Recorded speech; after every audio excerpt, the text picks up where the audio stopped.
Sebab tu pemuda lah, dia kena ingat terbinanya kekuatan hari ini.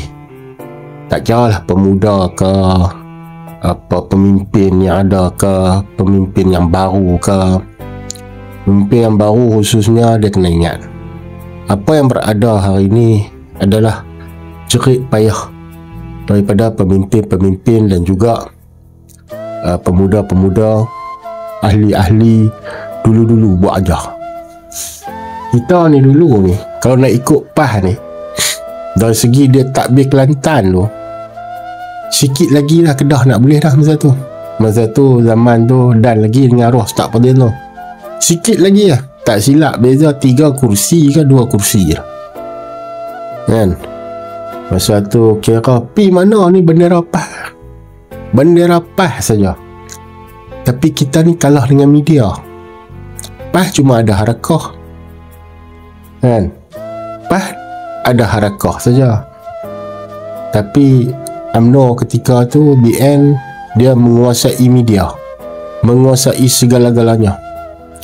TV3 pun hak depa, TV1, TV2 telah lah. Satu TV8 tak ada, TV9 lupa, TV Hijrah ni mana ada lagi. Noh, Bami noh, apa benda kan? Tak ada. Jadi yang ada yang ni, media ni yang main peranan. Apa yang mereka tak buat? Debat olok-olok, lepas tu putar balik fakta. Walhal kalau kita tengok pada sejarah Kelantan ketika tu, UMNO ambil balik dah sepenggai mai lepas tu dia raid balik dia raid terus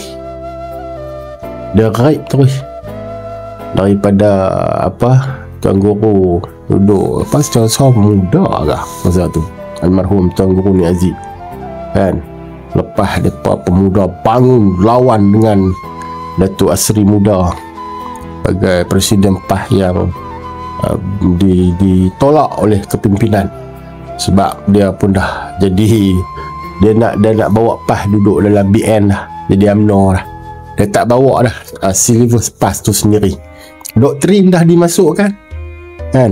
Maka pemuda-pemuda kita lawan ketika tu, tokoh muda semua bangun, gerakan pemuda lah membuahkan hasil. Dan Alhamdulillah ketika tu pun yang geng muda-muda ni bukan biasa-biasa. Zaman Tok Guru, zaman Tok almarhum Tuan Guru Ni Abdul Aziz, almarhum Ustaz Rundin tu, Ustaz almarhum Ustaz apa Harun Taib, ni semua ni apa ni Pak Imau lalu depan mau patah balik mereka ni memang betul-betul gigih.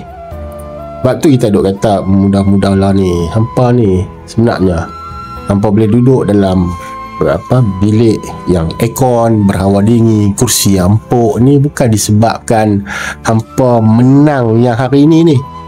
Sebab ada orang lama dulu yang duduk berjuang untuk kita, dan kita kalah ketika dulu ni pun disebabkan media masa aja. Utusan, berita harian, pemberita harian, sampai manusia semua dalam Malaysia ni pun jadi hairan, tak tahu nak undi siapa. Kita ni cuma tinggal harap betul-betul pun dekat harakah semangga tu lah.